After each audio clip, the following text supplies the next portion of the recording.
Hello, I'm Eileen Silverglide, Chief Revenue Officer for SBJ. Welcome to this episode of SBJ Live. We are so glad that all of you have decided to spend the next 45, 50 minutes with us talking about a super important topic for this week. We're going to be talking about screening solutions and why those solutions are not just about security, but about monetization. I've got two incredible guests here joining me today. We've got Peter Evans, CEO of Extract One, and Darren Clappin, Head of Security for MSG. We're going to have an awesome conversation. So let me tell you a little bit about what's going to happen. Please introduce yourself on our chat function. It's a tight industry, as we know, so we love to know who is joining us today. We are going to be taking questions at about minute 40 or so.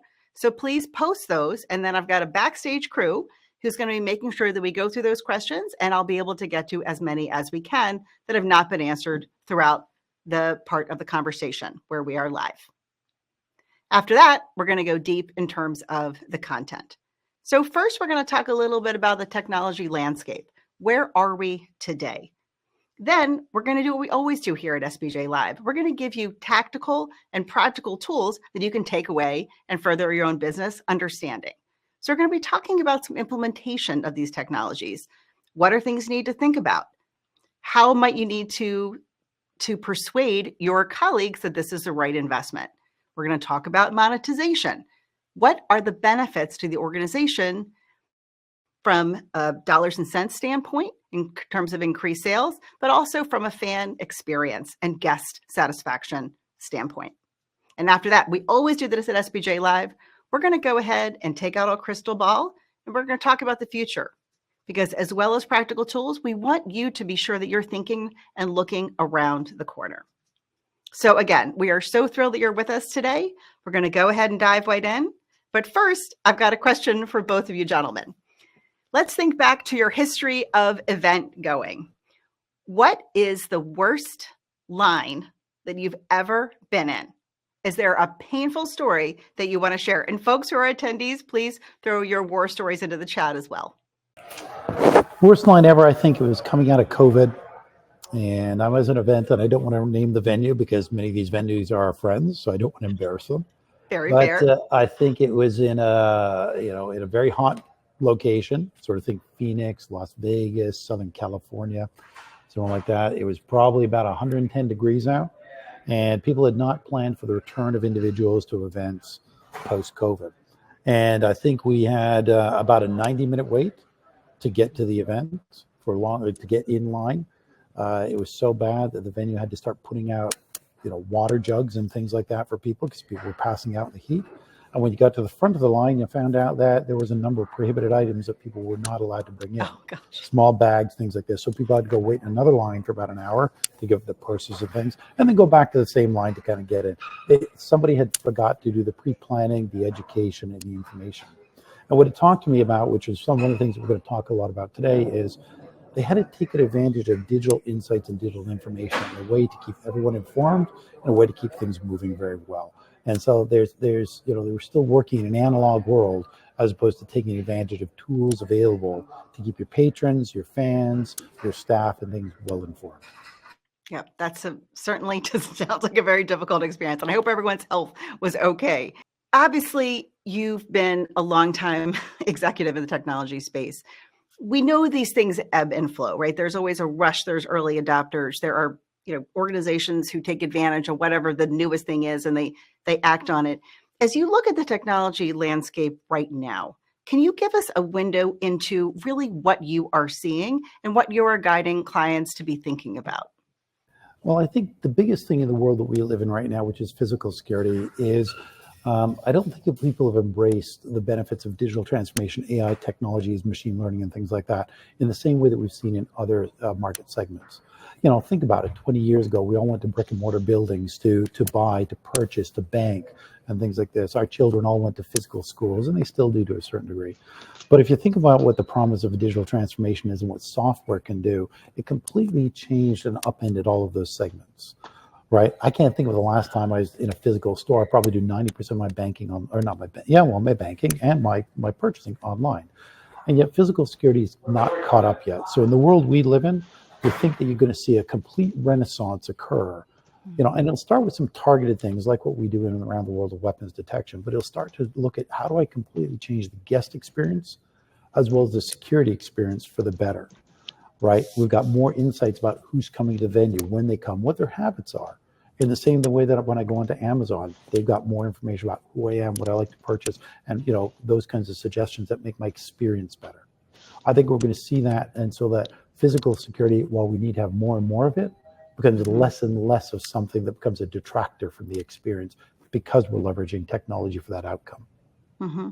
And how long do you see this particular wave taking? So again, I don't want to get all the way to a crystal ball yet, but as you just were starting to talk about the ebbs and flows there, like where do you think we are in terms of evolution? What particular era? So for this space specifically around physical security, and I don't think it's ever going to end. It's going to constantly be innovating and changing over time. Just like the iPhone that we first got, the iPhone 1 or the iPhone 2 had certain capabilities. We were all wowed by it. Out comes the next iPhone 15 and we get wowed by it. We're not stopping. Right. I think we're in the early stages of what the promise of technology can be. And I think a lot of it is because we haven't seen mass adoption, which creates mass feedback, which creates a fast-moving innovation engine. Peter, I'm going to then go ahead and stick with you. As you are talking to your clients or others in the industry, I know that it's very challenging for organizations to think, how do I make this type of investment, right? Like there's obviously things are changing. Do I invest now? You said we're at the early stage. Do I wait until things perhaps matured a little bit? What are some of the ways that you have seen executives thinking about this type of investment, which I imagine is, somewhat considerable? How have they have you seen smart organizations get buy-in and think about it strategically? Yeah, and so the first comment there that I'd like to respond to is this idea about, do I invest now or do I invest later? I think you have to kind of get on the innovation train. There's so much competition for the entertainment dollar. And if you think of somewhere like Madison Square Garden sitting in downtown New York, there's so many options between Broadway, between other sporting events, between you name it. There's a lot of competition for that entertainment dollar and that experience dollar. And so, advanced innovators like Madison Square Gardens are constantly staying ahead of that so they can always offer the best experience. Said another way, if you waited for the perfect iPhone, you'd still be using a Motorola Razr flip phone right now, and you'd be kind of the Luddite amongst the crowd. The best way, I think, for organizations to get on board is kind of like cut a little bit through the marketing hype and get back on board with, let's test this. Let's put it in an environment. Let's try it. Every venue is very different. Every entrance in every venue is very different. Again, I'll come back to Madison Square Garden example. Chase D is very different than Chase B, which is very different from the Chase Square entrances. And each one provides a different set of benefits for the patrons coming in, whether it's the broad crowd, where it's VIPs, which are VVIPs, and each one has different opportunities for a value proposition. So as a venue, get on board, take the technology and use that as an opportunity to then provide your feedback so the providers can actually improve and get better and find something that's either more customizable or more flexible to meet every one of your different event needs. Yep. So candidly, where have you seen some roadblocks to that? So, of course, that makes complete sense if you're in the mindset of like, I get it, I'm on board. But we know perfectly well that not every executive, or owner of a team or a venue is thinking like that. Where do you see some mindsets that you have found need to be overcome? Yeah, we do get a lot of folks who say, my old walking metal detectors are fine. Yeah, my paper tickets or handheld scanners are fine, and things like this. And usually the pressure comes when all of a sudden someone is at a different venue, a competing venue, another one in the league, or one of our customers, one of our big automotive customers held a security day for all the other automotive customers. And they could experience it live and have the aha moment to go, wow, why aren't we doing this? And unfortunately, that general manager, once they've had that aha moment, that falls down upon the chief security officer, the operations staff, the guest experience staff to say, well, why aren't we doing this? Everybody else is. And so recognizing the trends are continuing, the trends will happen. I think that, the best way to get over kind of the reticence or the reluctance, go out and see it somewhere else and have that aha moment. Yeah. Whether it's at an MSG, whether it's at a Radio City, whether it's at another auto manufacturing location, sometimes just experiencing it creates that aha moment for people. We also do a lot of demonstrations and tests with the customers to ensure that we're gathering all the data. And we think this is very important for each venue. Gather as much data as you can through running pilots and things like that. You don't necessarily need to believe all the marketing that's out there. Let's admit the fact that marketing is, there to over-exaggerate all the benefits to capture your interest. But what might be on a marketing document is very, very different from your own experience live. And so you have to kind of test in your own environment to find out, okay, what are the outcomes and the benefits to me, specific to my environment. And once you get that, now you start to work the ROI calculators, you start to work the whole flow of the business operations and things like that. So, all right, Darren, do we have you back? I believe so, guys. Can you hear me? We can, Darren. Yes, we sure can. Significant apologies there. I've gone through about every way of testing this, and I'm finally up to speed here. So, did you just slip backstage to a show? Like, was something happening? yeah, something like that. Got a crazy phone call or something that we always have happen here. But no, I apologize, but I'm with you now. Okay, well, we'll go ahead and catch you back up. So what Peter's just been sharing here is sort of the arc of technology adoption, and that he believes from a cyclical standpoint that we're at the early stages of this. And a question that I had for you, thinking through our conversation, Darren, was, why for you and for MSG was that being an early adopter and getting on board with the technology like this so important? Well, first and foremost, it's so important to get involved in technology like this from a venue operations standpoint, because we have to continue to evolve. We have to evolve and we have to move forward, and we have to be innovative. We are competing against television sets on a daily basis and live entertainment, and we must do everything we can to enhance our guest experience. So finding Peter in Extract One was a real blessing for us, because we found someone in the space who was being innovative, and more important than just being innovative, they were being collaborative. And that is the most important piece of getting into the technology phase early, is you need to be collaborative with those organizations to determine what are your needs, what are your goals, what are you trying to accomplish, and how can you get there. And you don't want a vendor, you want a partner to go along this journey with you. And that's what we have found in Extract One.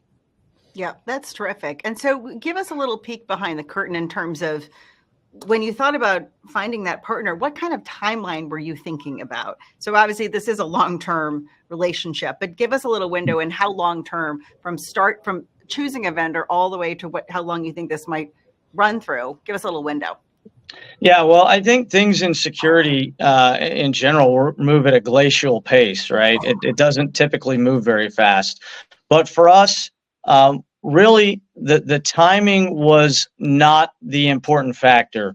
What was the big factor for us was mission, right? In the military, we have time versus mission.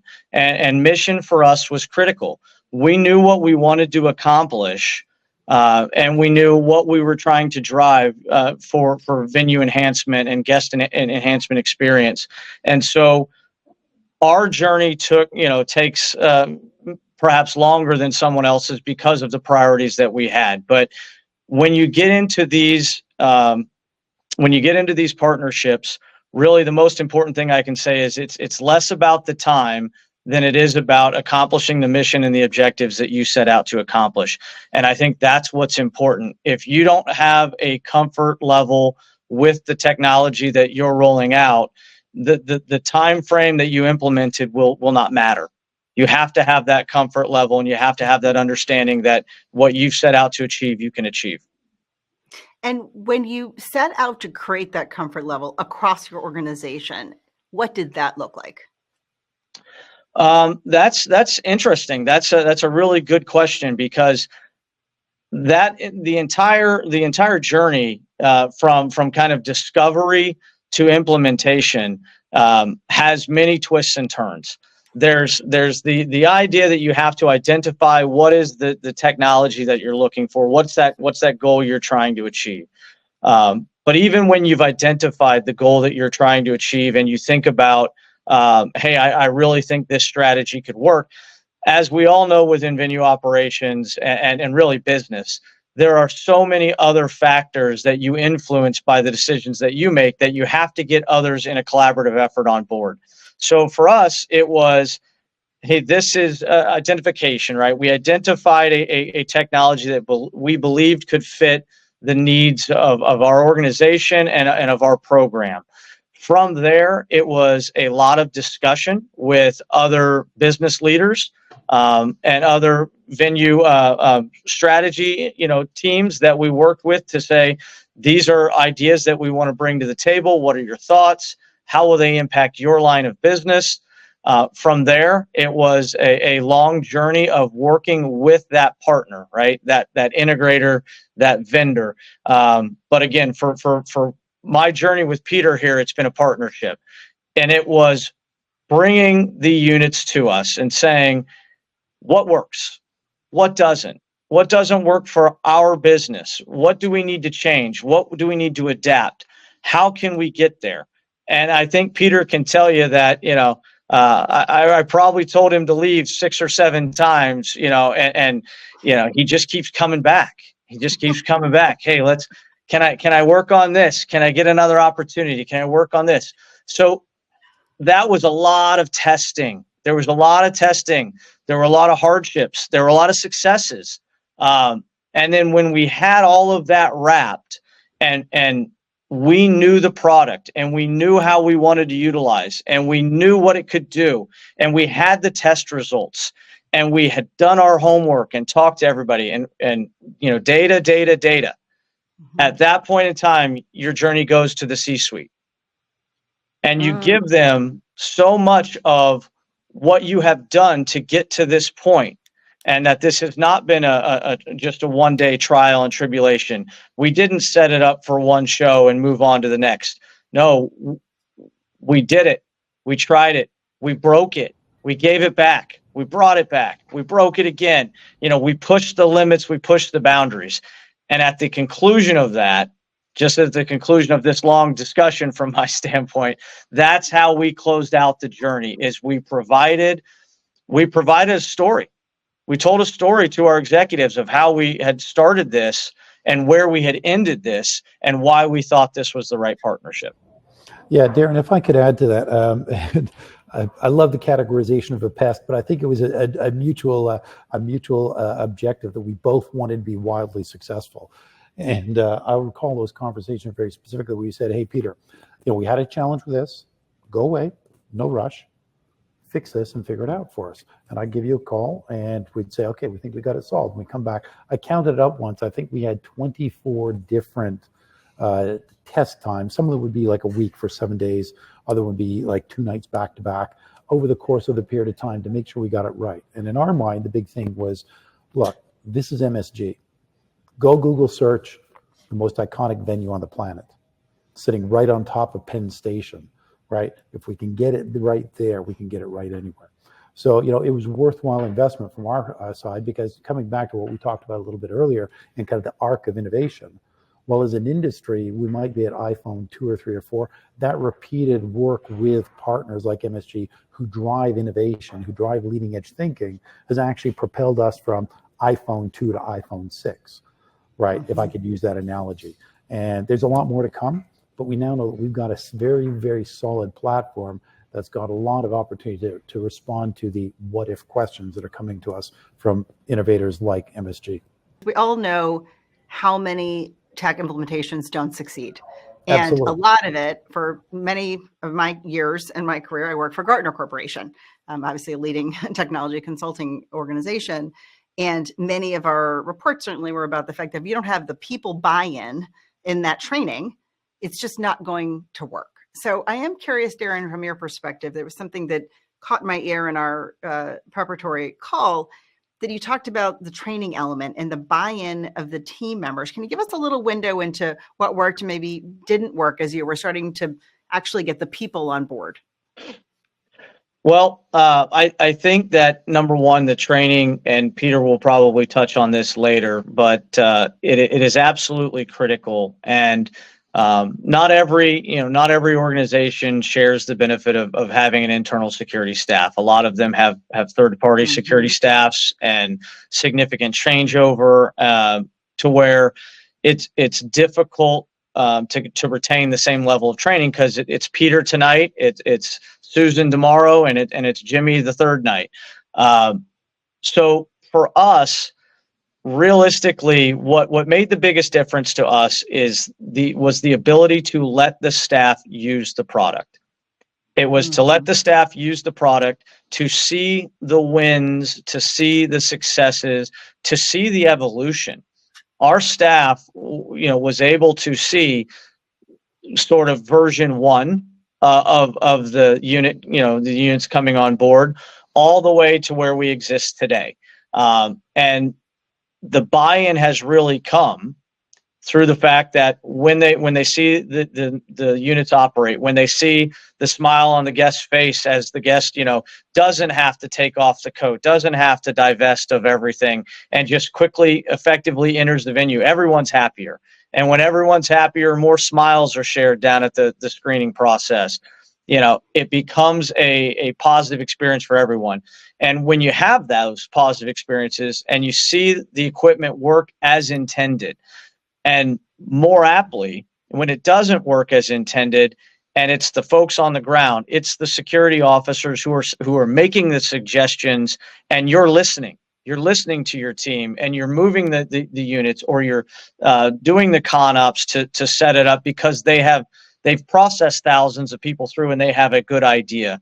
When you start to have that happen, you get buy-in. You create that buy-in from the junior level staff, because they know that their ideas are heard.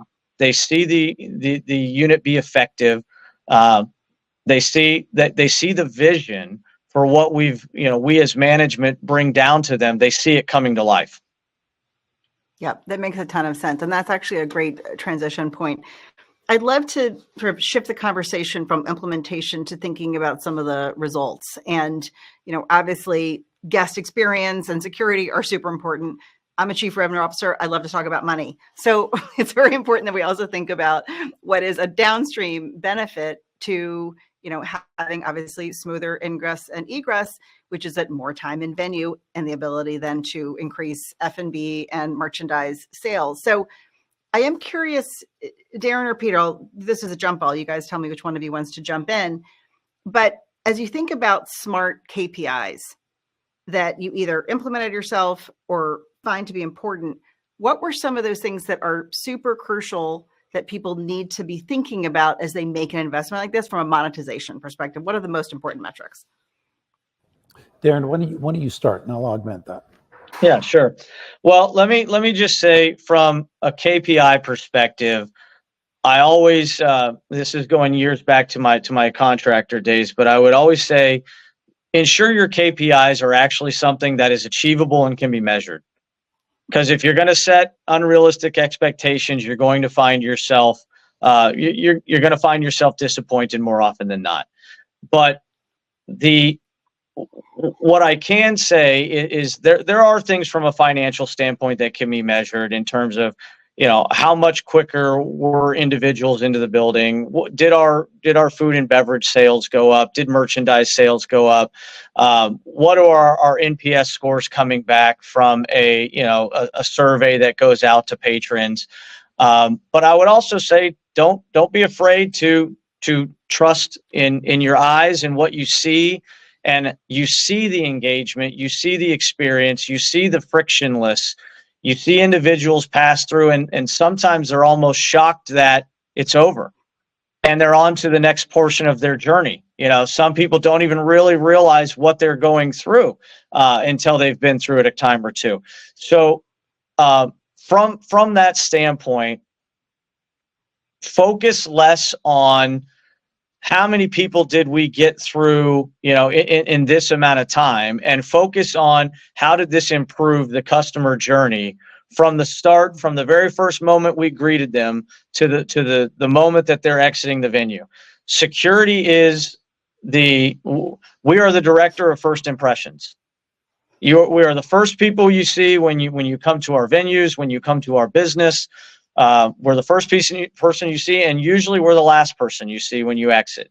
So I would define your measurables on things of, I would say, A, set realistic KPIs.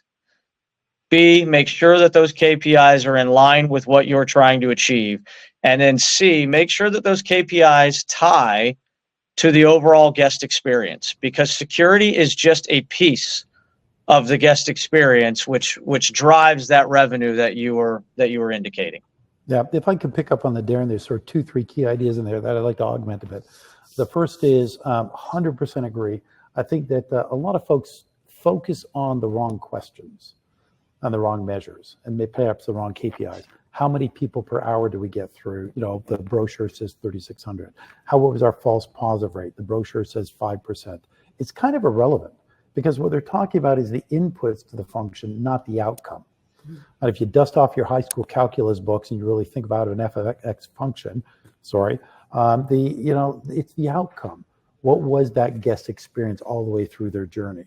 You know, Darren and you and I remember you and I having a conversation in around the Tribeca Film Festival timeframe, and we were talking about the false positive rate, you know, in one particular environment, and the conversation quickly shifted to how many people get into the building with the traditional mags versus how many get in with new generation technology, as we redefine the customer experience, as we redefine the processes, as we redefine the whole thing, including ticketing. And is it a net positive outcome? And so just think about 5 per minute versus 50 per minute it's the wrong question to ask, right? We also think of it this way, you know, Eric, if I could say, like, historically, security and guest experience have been at loggerheads with each other. The more layers of security you want to put in a more unsecured world, that lowers the guest experience. If you change the perspective to looking, as Darren said, to the customer journey, and you start to look at things like digital transformation technologies, you can actually enhance the guest experience while enhancing security at the same time. They don't have to be at loggerheads. They can actually complement each other very, very well. And so there's a couple of things in there that I think really speak back to that guest experience. To that point, I know I'm jumping a little to the crystal ball question here, but you know, as you think about the entire customer journey, so I love what you said there about director of first impressions. How are things shifting right now? So yes, you did say, Peter, there was sort of the early part of this technology wave, but I am curious what you're seeing in terms of stretching out that security experience end to end for different types of fans and guests. So, you know, certainly here at SBJ, we spend a lot of time sharing best practices in ticketing, following the ticketing industry. We know there is such a focus on premium clients. So I am curious to sort of get a little bit of a window into how does that customer journey differ by the different type of guest? And maybe, Darren, I'll go to you first on that. Yeah. Well, the way I think we look at it at MSG is every patron we bring through the door is a VIP. We want everyone to, you know, we create memorable moments. That is the slogan of the organization, and that's what we want to do. Whether you have, you know, seats in the 200s or you have seats, you know, courtside, we want to make sure your experience is memorable here for the right reasons. And what I will say on the customer journey that we have found in particular with this is, first and foremost, guys, it looks really cool. Compared to what, you know, you walk up to a traditional venue and you got kind of the brick and mortar old fashioned magnetometers that everybody is dreading. They think, oh, I gotta take every piece of clothing off. I gotta take this jacket off. Here comes my belt. Do I have to take off my shoes? You know, you take the dread out of those individuals because they're walking up to something and they're naturally curious. It looks different. It looks inviting. It provides a lot of insight and a lot of opportunity. So for us, it's not necessarily a different approach for different patrons. So we actually got an audience question that just came in here, Peter, for you. So you mentioned pyrotechnics there a moment ago. So, you know, certainly the European soccer scene is deep in trying to stop these types of pyrotechnics getting into stadiums. Is that something that your technology, you kind of mentioned a moment ago, can do? Can you give us a little bit of a window into what that might look like? So it's a big problem. We've had this question from lots and lots of people, particularly football, soccer fans around the world. And as we expand internationally, it's becoming a more predominant question that we're getting all the time. Are we there today? Do I have something off the shelf that I can address? No. Are there detection sensor technology that are out there that could assist? Absolutely. And so as we kind of work on what our roadmap looks like and where we want to innovate, we get with people like Oakview Group, we get with people like Darren, we get with people like FIFA, and we look at the broad set of capabilities that people are looking for, and we kind of prioritize those based on what is the most problematic issue and the best opportunity for us to grow the company. There's only so much we can do all at once. But does technology provide the ability to solve some of these problems? Absolutely. It then just becomes a matter of, okay, let's test, and make sure we can do it with a degree of efficacy that's enough for those venues or more, and make sure we can do it in a cost-effective manner, and then also prioritize that against all the other demands for innovation. And sticking with something that you just mentioned there around the street to seat journey, there's another great audience question that has just came in around the order of operations of how people actually provide their information. So traditional process, of course, is that you go through security and then you go to ticketing. Are you seeing any types of trends, Peter, that traditional order of operations is being reversed? I'll give you a quick answer, and then Darren is the career operator who's got much more experience in this. I got to turn it to you. My first impression is what we see the bulk of the time is screening first and then ticketing next, because oftentimes the ticket gets torn in the process, and for someone to leave, they have to get the ticket kind of reinstated. So imagine a scenario where someone gets the ticket scanned first, then they go through the weapons detector and they go, I got my grandfather's pocket knife in my pocket. I have to return to my car to place it there. And now you have to go through that process of untearing the ticket. So oftentimes you see ticketing behind screening. However, with the fast, frictionless experience with technology like ours, a lot of people are rethinking, saying, well, do I put ticketing out front, which creates a nice metered flow for systems to enter into? Darren, what's your take on that? Yeah, so I'll take just a slightly different approach to it, and I've heard much of what has been expressed here, that in general there's the security screening process and then there's the ticketing process, and it's funny when you introduce the idea of the inverse, right? Everybody kind of loses their mind, and they say, well, nobody does that, and I say, you ever been to an airport?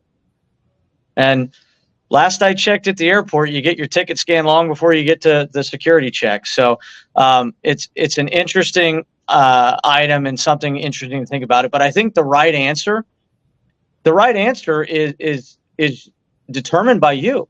It's your venue. You have to do the work. You have to put in the time. When you arrive at a situation and you say, we're doing it this way because it's always been done this way, you're probably wrong.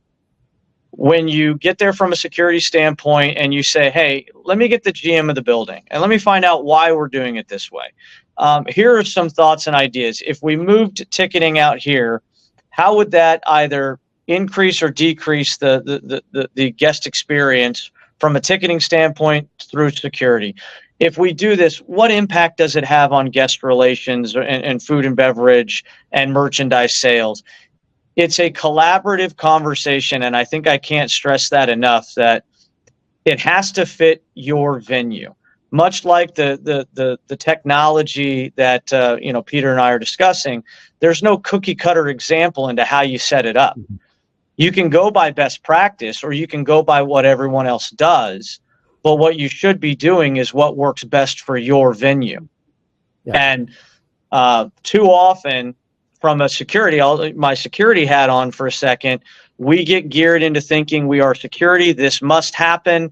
You must do it this way. And we become inflexible. And when we become inflexible, we don't work with it. We don't collaborate with those necessary patrons that we need to. And we don't maximize everything that we do have to improve the guest experience. So my long-winded answer to you is that you must put in the time, put in the effort, put in the collaboration, and do what works for your venues. If you're if you're challenged by space or limited by space, you're going to have to get creative with how you do things, to where if you have, if you're at a football stadium and you got parking lots and you have, 500 yards avenues of approach, well, you're in a different situation. So you must do what works for your venue, and do not be afraid to try, to test, and most importantly, don't be afraid to fail. Yeah. You learn more from failure than you do from your success. Don't be afraid to fail and make the change where necessary. Agreed. Eileen, not Erica, Eileen, if I could add to that, sorry. We even have venues where at one entrance, to Darren's point, because of the architecture of the entrance, the size, the shape, the flow of people, ticketing's in front of detection. At another entrance in the exact same venue, ticketing's behind. It really comes down to, as Darren was saying, what works best for the end-to-end journey. And there's some venues I can think of where we've tried 5 different con ops, and then sometimes just adjusted a table or a carpet on the floor by 5%, 5 degrees, and all of a sudden you're getting 50% more people through in a minute. Test. You know, don't necessarily say, oh, I'm going to get 3,600 people an hour, drop the gear in, sign the check, done. Test, retest again. And I have to think that a lot of the testing happens around different types of events and different types of fans or guests. Yeah. You know, I'm just now putting my like sports hat on, and I'm thinking, okay, well, gosh, the people who are attending an NFL game might be completely different than those attending a music performance or a political event or a graduation. And all of these considerations, I would think, have to come into play. It's a great question, Eileen. I'm going to give you one of my favorite analogies. We were at an NBA arena. We did 2 nights in a row, and as part of their testing and evaluation. And the first night, same system, same place, same position on the floor, same settings. We had 3,100 people come through in an hour and about a 2% false positive rate. High fives all around. Next night, we barely got 1,300 people in an hour, and we probably had about an 18% false positive rate. You say, well, what's the difference? And the difference was the demographics. The first night, we had a Harry Styles concert, 15 to 18-year-old women wearing T-shirts, shorts, sneakers, a cell phone, and running to get to general admission. The next night, it was a 55th anniversary tour of a band who was kind of like the Beach Boys, someone like that. And the average age of the average patron was about 75.